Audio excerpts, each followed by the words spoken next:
Hey everyone, if you love the SusTalk podcast, make sure to also check out other pods across the HSP network. Take a listen to amazing shows such as Subway to Shea, Third Floor Lounge, HSP, and Adventures with Trendsetter. Make sure to hit the notification bell and subscribe today so you don't miss out on all the great podcasts on HSP.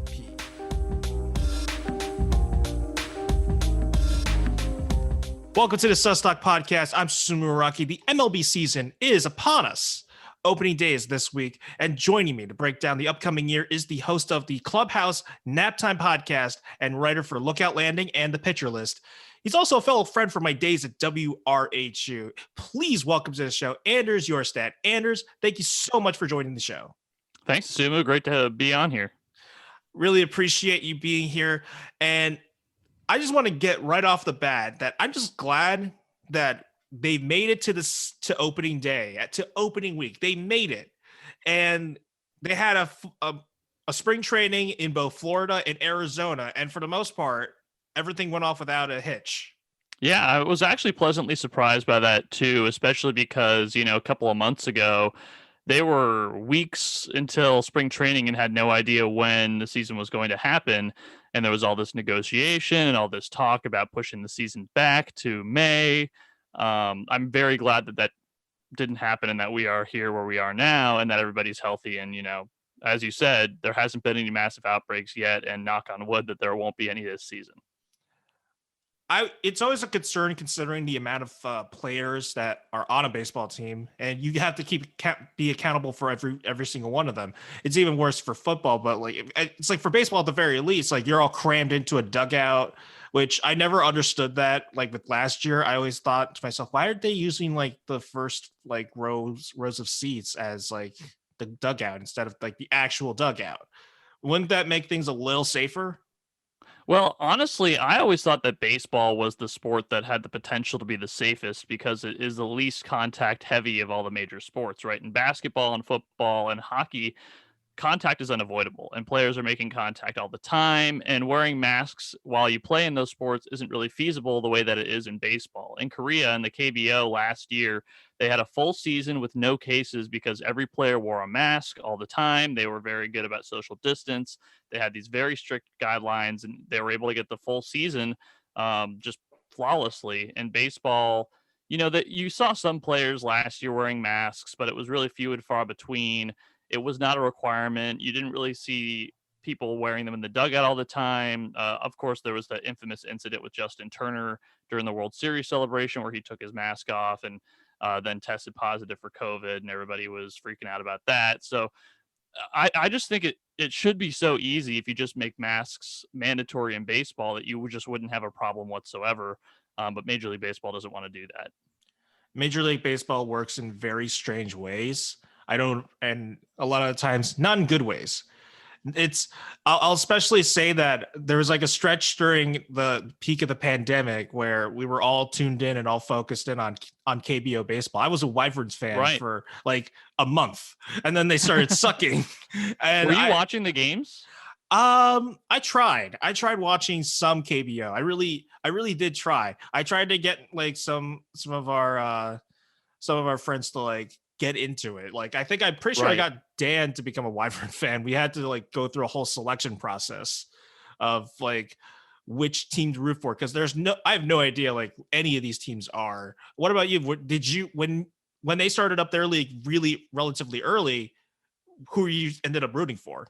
Well, I know a lot of people were trying to find their teams, and China was going the same direction, right? China was playing and Korea was playing, but everywhere else was not. And this was before even the NBA bubble started. So for all intents and purposes, those were the main events in sports. I don't think I saw more than a couple of games, but I had called myself a Kiwoom Heroes fan at the time because I heard about them. I thought they were a cool story. And of course, now their star Ha-Seong Kim is playing for the Padres. But at the time it was just a cool thing to kind of get to know what was going on there a little bit better. But it was just really hard to justify, getting up at odd hours to watch baseball. I wasn't quite at the point yet where I was so desperate to get sports that I would stay up in the middle of the night just to watch a game.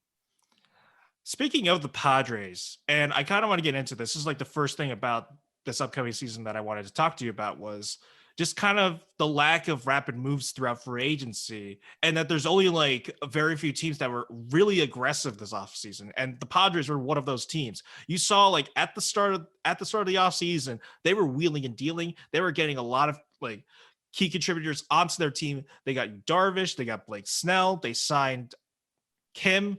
I'm blanking on his first name already. But all I know is that he's an infielder, and I don't know where he's going to be, because when you look at that infield in the Padres, you have Tatis Jr., who signed that massive contract extension, Machado at third base, and then I'm pretty sure Cronenworth would be in second base. Right. So I'm trying to figure out, like, they're just adding like luxury pieces by signing that guy from Korea. They're like, this team, and along with the Dodgers and the Mets to some extent, and even I'll just put in the Chicago White Sox because they were also kind of aggressive this offseason too. Like, there was only like a handful of teams that were really aggressive. They went out and got people, whereas the majority of the league was just standing pat or just doing absolutely nothing. Do you see this like as an absolute problem? Because this has been a recurring theme in free agency over the past few years. And sometimes I shrugged it off thinking maybe I'm just spoiled because I have NBA offseason and the NFL offseason, and they always have something going every hour. Always something's happening, always some rumors going around. But with baseball, it just feels so slow. And I'm worried that they're going to be left behind in this regard, because part of the fun of sports is knowing like is speculating what's going to happen. And with baseball, it's just like, where's this guy going? There's like not enough of buzz around the offseason. Does that concern you at all?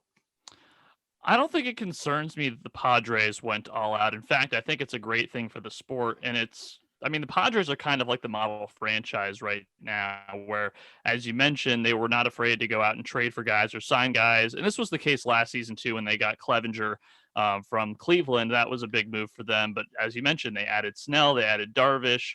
When you talk about their infield, not only did they add the top Korean player in the international market with Ha-Seong Kim without a place to play him, because as you mentioned, they got Will Myers they got Eric Hosmer at first.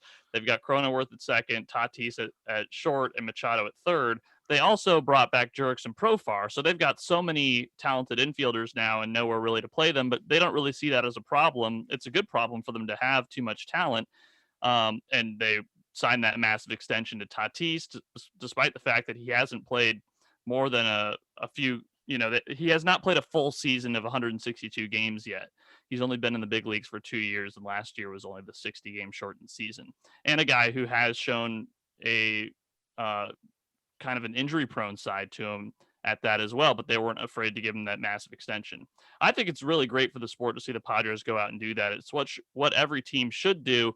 Now, I do think it's concerning that most teams don't do that. And you saw even some of the big dogs like the Red Sox last year trading away Mookie Betts to get a middling return because they wanted to get off that contract, not because they thought it was, a good player decision to make. And this is a franchise that is known for spending a lot of money. So that's a very concerning thing for the sport. But, the spenders are always going to spend. I think the Yankees are going to be out there. The Dodgers are out there. But right now, there's only a few teams that are really, truly making, a big push. Two teams that I think deserve recognition for that, actually. Two teams that you might not think of.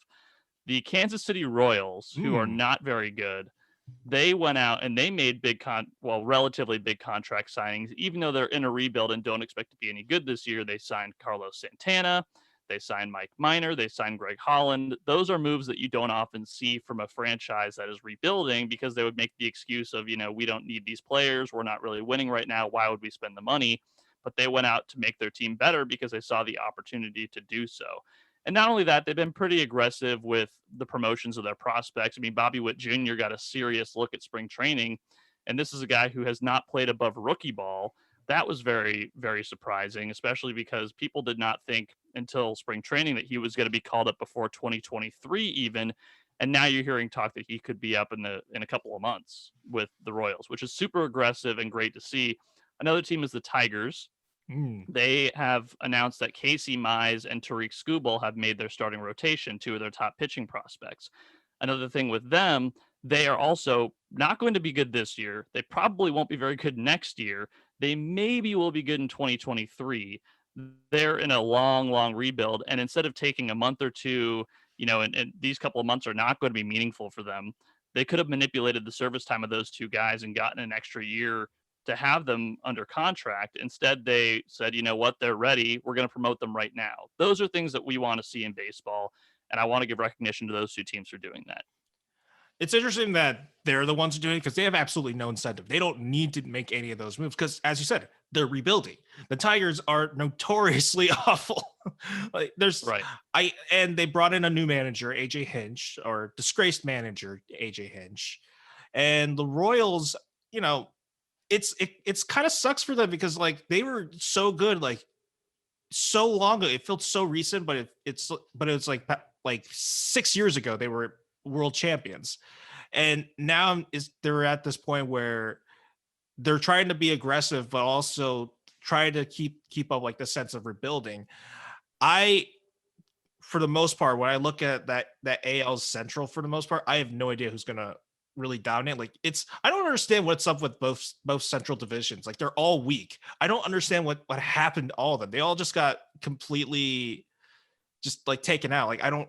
There's no like considerably dominant team in either division to really speak of. Like I guess for the AL Central, it's the Twins or the White Sox. They're gonna duke it out, but even then, they have their own questions. So it's kind of nice to see that there's like smaller market teams that are going out and making moves. It's really shocking because when you see like the Yankees didn't really do much this offseason, the Cubs barely did anything this offseason, or the previous offseason for that matter. So I feel like it's not like a big market, small market problem. It's I don't know how to identify this problem then, like with the lack of spending or the lack of moves being made by certain teams. Well, and that's why there's going to be a massive CBA fight for the negotiations in the upcoming offseason because the CBA is going to expire and both sides are super unhappy. The players, particularly, there's all sorts of problems with revenue. And as you mentioned, just teams not spending money um, in a way that you don't see in the other sports. In the NBA and the NFL, you don't really see the same problems where teams just hoard all their cash and decide not to spend it for reasons unknown. In baseball, you've got a lot of selfish owners who just want to make a profit and don't care if the team does very well. There's no real control with a salary cap, although the luxury tax threshold has served as a kind of mock salary cap. And that's the reason why the Red Sox traded Mookie Betts. So to that degree, I guess it works, but most teams aren't getting their payrolls anywhere close to that. So it's not the same as in the NBA and the NFL where the teams are on a level playing ground more or less when it comes to money. It's going to be a big, big, big, dramatic, ugly fight next offseason. It may lead to a work stoppage, a player strike. People are already talking about that. That's probably going to happen because just players are not getting paid what they're worth. And as you mentioned before, players are being left hung out to dry in the free agent market. This offseason actually was not that bad in that regard. You saw players mostly getting signed before spring training, whereas in off seasons previous, you saw Bryce Harper, Manny Machado didn't get signed until spring training had already begun. That was really embarrassing for the sport, I think, to see those guys having to wait that long because teams were just kind of waiting each other out. I'm really curious what's going to happen with that, but it's definitely going to lead to some changes. And I don't think anybody knows exactly what a perfect solution would be to getting these two sides to agree to something. Obviously, the players want one thing, the owners want another. The owners are kind of winning right now, so it's the players who want more change. It's going to be a big problem, and it could be bad and very damaging for the sport in the long term. I feel like they've damaged it enough trying to negotiate the 2020 season, and that's when I kind of realized, oh no, it's the owners. It's the owners that are fault here because we've seen enough horrible ownership decisions across the league. So, for example, the Arenado trade, that was so blatantly horrible for not only the Rockies but also for the league as well because it just basically just like sent them off because like the owner just didn't want to pay his contract. It was just unbelievable, and you saw like a lot of these owners. Like I personally believe that there's like only like 5 or 8 good owners, a few that are passable, and then everybody else really shouldn't be owning a baseball team. So that's just my personal opinion on that. So, you know, Yeah, the two worst owners in baseball for the last decade or so, Loria down with the Marlins and the Wilpons with the Mets, they're all out. So that's a good thing because you have Jeter now with the Marlins and of course Steve Cohen with the Mets, and those are owners that seemingly want to spend and they want to change the way that baseball is done. And both of those franchises are seeing a massive turnaround. I mean, the Mets already were a pretty good team, but now they're even better. The Marlins, I think, are one of the sneaky good teams that people don't really talk about. The Rockies thing, as you mentioned, is a big problem for the sport because the Rockies off season and off season again don't do anything. And they traded Arenado just to get off his contract, but they don't seem to have a direction. There was this big article in The Athletic a couple of weeks ago, or rather, I think it was last week, detailing the way that the ownership and the GM just don't seemingly care about the franchise, don't have a way that they think the franchise should be going in, are very aimless. And that's what you see when you see this Rockies team. They have some talented pieces. They have Trevor Story. They had DJ LeMahieu. I mean, they've had some good players going through there. They have Blackman right now. But the problem is they're going to be the worst team in baseball, most likely. And there's no reason for that. They have a terrible farm system too. So it's not like they're going to get any better. And that's all on the owner.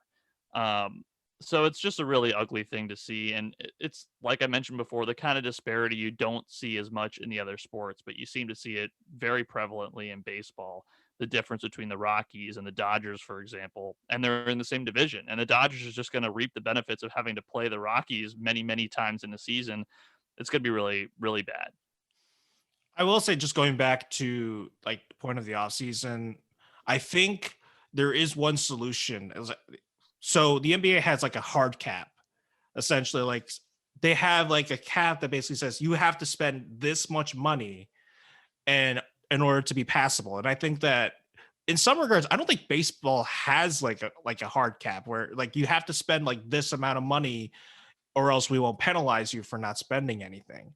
Because the NBA had a problem with that with the Sixers, where they weren't spending money when they were tanking, and they had to at least spend up to a certain threshold. Do you feel like that might be a first step to solving the free agency problem? I think that there has to be an incentives for the owners to spend and to get their players up as soon as possible. There needs to be an overhauling of the arbitration and free agency system and the way that players are kept under contract because the whole service time stuff is just a complete disaster because you have owners just abusing the system by not calling up players that are very obviously ready for the big leagues when they should be. This was the very prominent one right now is with the Mariners and Jared Kelenic because of what the president said on a Zoom call a couple of months ago about how they're trying to manipulate his service time. I mean, he could have been called up talent wise late last year, and now they're not even having him start opening day this year. They're talking about probably late April, early May. And the only reason they're doing that is so they can get an extra year of contract time with him because of the way that the system works. They would get an extra year of his free agency bought out just by waiting a month to call him up, which is really just completely bad for the sport, to be honest with you. And I think that that's something they're going to try to tackle, but it's going to be difficult to get the owners on board with anything the players want. And that's why I think ultimately that would lead to a strike. Yeah, it's a murky situation, and kind of sucks that it happened to your team. This whole the service time thing being exposed here in that regard. And by the way, I don't know how did it leak out that that he was saying all this stuff, and why is he saying this to like a club of people that he was with? I don't understand what that whole situation was. Like that was just, it was strange, but I also say it was one of the dumbest things I've ever seen an executive do. Yeah. So, long story short, Kevin Mather, the president of the Mariners, former now because he's resigned since this, was invited to speak at a Rotary Club meeting in a local suburb of Seattle in Bellevue. And basically, that's just a thing where Rotary clubs will get various speakers in various professions to talk, and they usually ask very simple questions and get very simple answers. So it should have been very basic PR answers from Mather saying, yeah, we're very excited about the team and the direction that we're going in. Here's some players that you should know about and that you should be excited to buy tickets for, because these were not hardcore fans or business moguls. These are just local people who just want to know how the team is doing. And I don't know what he was thinking, just laying out team secrets. It was really appalling that he just laid out secret after secret that that was internal from the team, it seems like he had an impression that what he was speaking at was different than it was. And of course, they record these meetings and they posted it on YouTube. And it just took a fan Googling Mariners on YouTube. He uncovered this and tweeted it out. And that's when it became a major story. Very, very surprising how that all went down. That's really like, wow, my God, that sounds even worse. Oh my God. Cause I only got like the news coverage version from like, ESPN, MLB network. And then it's like, now there's a little more detail to it. Oh my God, it's even worse. Oh God. Every time with this, it's like, come on, why are you telling this to a Rotary Club? If this was leaked out from like a conversation in your office with your general manager, that's one thing. But the fact that you're telling this to like a Rotary Club, to like to a bunch of strangers not part of the organization, that's so weird. It's almost like he wanted to say all of this and get it off his chest. Like Mather had absolutely no incentive to say any of this, and then he just went on and said it. I'm like, why? Yeah, I mean, that was a big question. Again, it makes absolutely no sense. I think there had to be miscommunication as to what he thought he was speaking to or what he was speaking about or whether he was being recorded. Although on Zoom, you can literally see a recording button, blinking on the screen. So it's not like it's a secret. He shot himself in the foot. He deserves all the blame for that. And they let go of him. They were forced to. But what it was it's very revealing about the way that clubs think around baseball. It was more than just a Mariners problem. It's a problem all throughout the sport, and it was ammo the players needed for the upcoming negotiations to say, this is not an anomaly. This is how clubs think. This is the way that clubs operate. Because it's noteworthy the Mariners only got rid of him. They didn't get rid of anybody else in the front office who seemingly would have known the plans that the president had and was acting on. His bosses are still there. The people that worked for him are still there. And I don't think that this is going to be a single team issue. I think that one guy ruined it for the rest of the owners, and good for the players and good for the fans that he did that.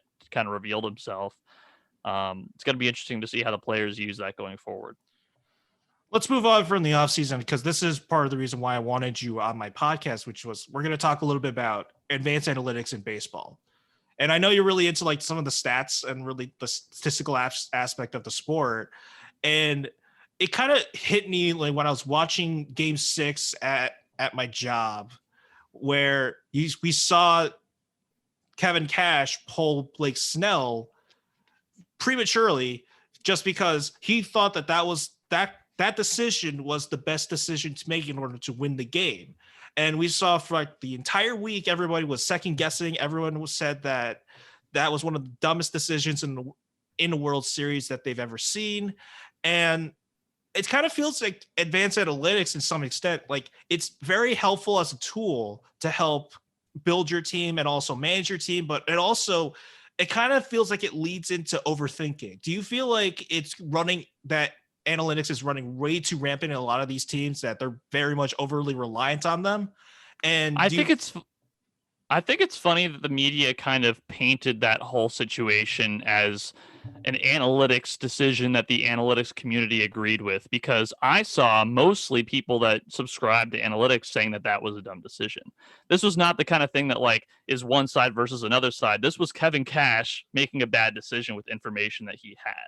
It's not a matter of, analytics ruined the sport because they forced him to make this choice. Ultimately, the numbers are out there to help you make more educated decisions. And the way that you make those decisions based on the information you have says more about the decision maker than the information itself. And I think you're seeing a lot of that kind of misconception throughout baseball and throughout the community, where people who don't really want to dig into what does it mean, what do these numbers mean, just decide that's bad. But ultimately, baseball is the most analytically inclined sport in professional sports. I mean, the fact of the matter is, the whole analytics versus standard stats argument was settled a decade ago. Every front office now has an analytical department. They all create their own analytic stats that are more advanced than the ones that you and I can even see going on Fangraphs or Baseball Savant. Of course, they're using those as well. But every organization has statistical analysts that are making their own internal stats, that have their own internal databases, that make their own decisions. Um, and some managers just don't make the correct decision in the moment. So the Snell thing, very unfortunate. I don't think it's running too rampant. In fact, I think it's a great development for the sport because it helps these, as we mentioned before, with all the differences in finances between all these teams. It helps the teams that are lower in the finance rung kind of make themselves up with the big dogs in terms of talent. You look at the Rays, they've been kind of on the forefront of analytics because they're forced to. They had to adapt to survive, which is, something they make a big deal of in Moneyball with the A's.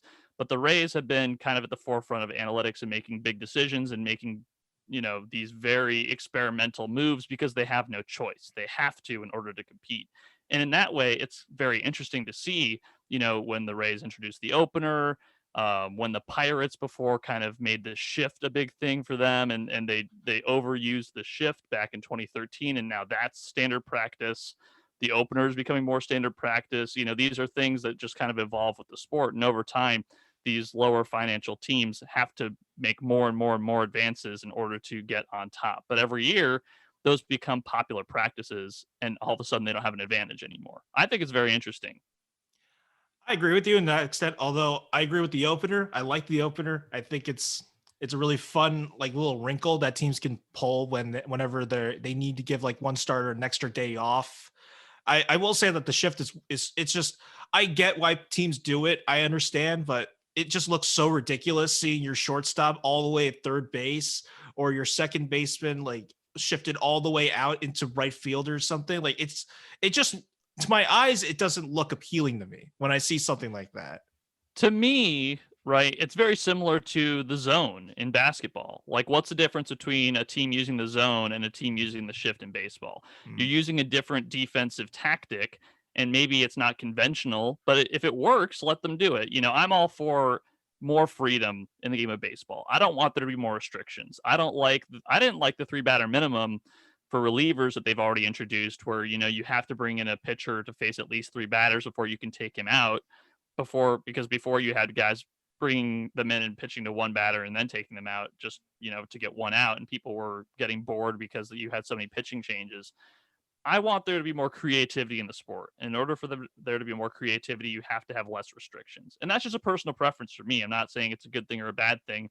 I know people that are pro analytics that are anti-shift, and that's or pro analytics and anti-designated hitter. I mean, you have all sorts of different kind of combinations of people, but I'm all for less restrictions. Let the players and front offices do what they need to do to survive because it makes for a more interesting game. I'm going to assume that your stance on designated hitter is that it should be universal. I'm going to. Yes, and I think that that's becoming more of a universal belief throughout baseball too, especially when you see like recently the Arizona Diamondbacks ace Zach Gallen pulled a muscle swinging a bat, and now is probably going to be out for at least a couple of weeks. That's not something that should happen. You do not train pitchers in the minor leagues to hit in order to get to the big leagues. So the fact that they're asked to do that when they get to the big leagues is kind of a ridiculous notion to me. And of course, I know it's fun to see someone like Bartolo Colon hitting a home run. I recognize that's a fun thing, and I'm not taking that away from anybody. But the fact that it's surprising when a pitcher does something good says something in itself. I don't agree with the notion that it adds more strategy to the game, because I think there's strategy in having, what player you're going to use at DH and kind of cycling guys through. It allows players to age more gracefully because you don't have to force these players that are bad fielders to be in the field, especially the injury prone guys like Giancarlo Stanton, for example, gets to be a DH now that he's in New York. But if he was back in Miami, they would have to put him out in the outfield where he could get injured more easily. Nelson Cruz, the same thing. I mean, Nelson Cruz is a super exciting hitter in his 40s. But if he was forced to play in the outfield, he probably would not be playing right now, and we would not get the chance to watch him hit anymore. And I would rather watch Nelson Cruz get to end his career and have these last few great years. They get to see Jacob deGrom hit a couple of home runs. But that, again, that's just me, and everybody is free to disagree with that. I will say that I love the designated hitter because it's the reason why Hideki Matsui was able to prolong his career. Just because like I'm pretty sure he was in left field for at the start of his time in the Yankees, and then he got injured, and then they made him a permanent designated hitter, and then he ends up winning the World Series and being named MVP. So, the designated hitter has a very special place in my heart, and I'm pretty sure it should have. There's at least a handful of designated hitters that have had a place in every fan's heart, especially in the AL, and like in some regards, like the NL. Let's look at the Mets for example. They have a team that could definitely use a designated hitter because look at all the batters that they have. Dominic Smith, like they have to figure out where to put him in the outfield, and then even Pete Alonso, they could kind of shift into the designated hitter, which is what they did last year. So it just feels like this is a change that needs to be made, and that the only people that are stopping it is basically just MLB. Right. And I think the player that most needs it on the Mets is Robinson Cano because he keeps getting hurt. And I think he would be doing much better if he was able to DH toward the end of his career here. We would be seeing a much better, more productive hitter, which I think is what people want to see. You want to see a great hitter continue to be great late into their career. You don't want to have to watch them get injured all the time. What if David Wright had the opportunity to be a DH and didn't have to go out in the field all the time? That is This is, true. another example of players that just deserve the right to keep hitting, and to keep doing what it is fans want to watch them do. And so I think that there's reasons for everybody to want the same thing in baseball. The bad thing, and this is what you were kind of alluding to before, Major League Baseball is using the DH, the universal DH, as a bargaining chip for part of the upcoming CBA, where they say, the players want the DH, and the owners are saying, oh, if you get the DH, then we want something back, even though it makes as much sense for the owners as it does for the players, because I think having great hitters in your lineup sells more tickets. You'd rather go to a game if you know you're going to get to see Robinson Cano hit than if you're going to go to a game and get to see Joey Lucchesi hit. The chance to go see Cano hit would sell a ticket better. So you'd think that owners would want the same thing. Yeah, I mean, it's unfortunate we won't see Robinson Cano this season, though.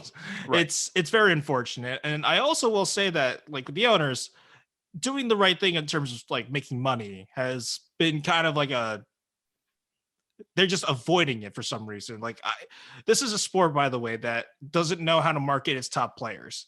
Has like you have Mookie Betts, who's one of the best players in baseball, so likable, and he's in one of your top markets, and you can't figure out a way to make him as big a name as LeBron James or any quarterback in football. It astounds me that these guys don't have any idea how to promote these guys. Like Garrett Cole and Jacob deGrom, your two best pitchers in baseball.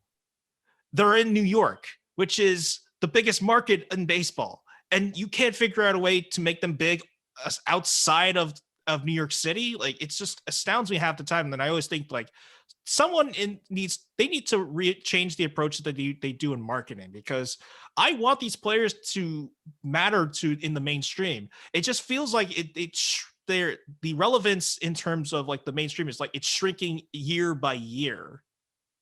Yeah, I mean the biggest problem is that baseball is a regional sport. And what I mean by that is if you want to watch Tom Brady and you have a national cable package, you can watch every single Tom Brady game throughout the season, whether you live in Massachusetts, Missouri, or California. It doesn't matter because all their games are nationally televised. You could watch every game that he plays in whenever you want. But if you wanted to watch every game that Jacob deGrom plays in, if you don't live in New York and you don't have SNY and the opportunity to watch them, then you can't watch them unless you have an MLB TV package. And that's a subscription package that you have to buy. The NBA has done great with League Pass, and they've had a lot of success with that because there's a lot of demand for that now. Major League Baseball has not had the same success with MLB TV.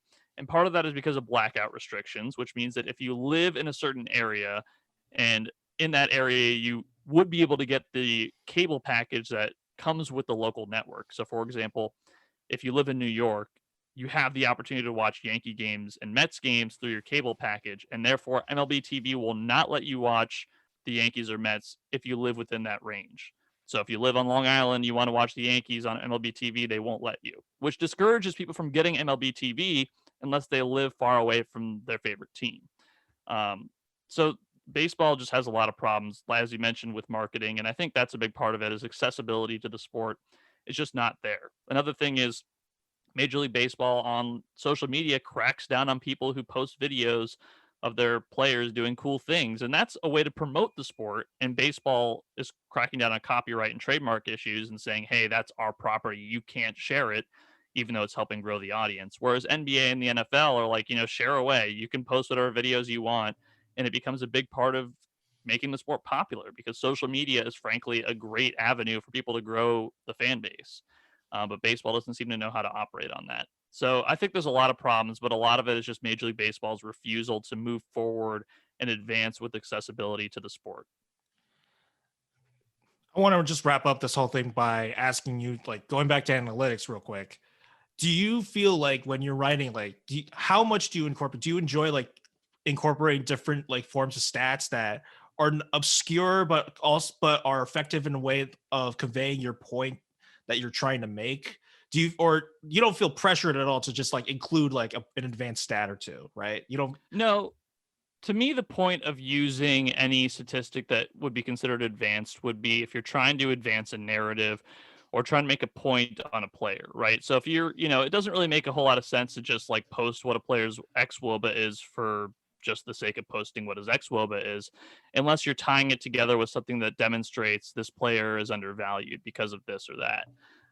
So for me, you look at these stats, especially when you look at Baseball Savant, you look at expected stats. So, based on their hitting profile, their hard hit rate and their exit velocities and stuff like that, how should they be expected to perform versus how they're actually performing? And one of the bigger revolutions in baseball recently has been physics based, with how players are swinging, how players are throwing the baseball, how their pitches move, and how those, how they are effective based on the way they move. It's a lot more like visual than before, which I think is very helpful.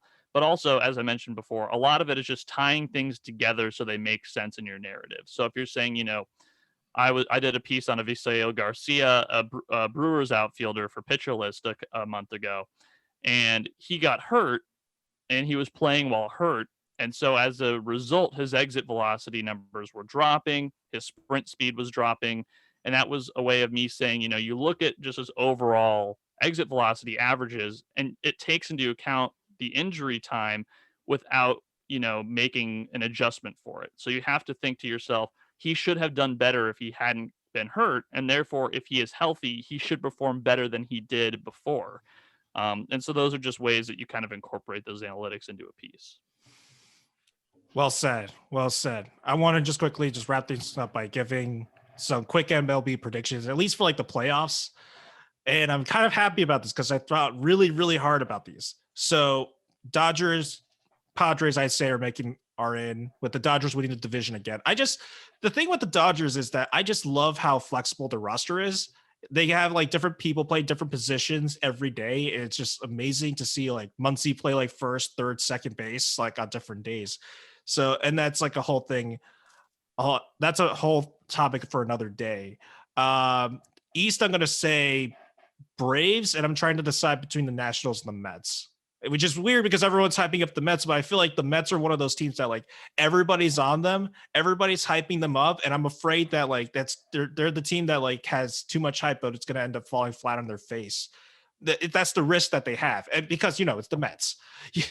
It's the Mets. I don't care if they have a new owner. I want to. The stench might still be there, so that there's that. And then I'm gonna say the Central is a mess, but I'm going with the Cardinals since they're the safest pick.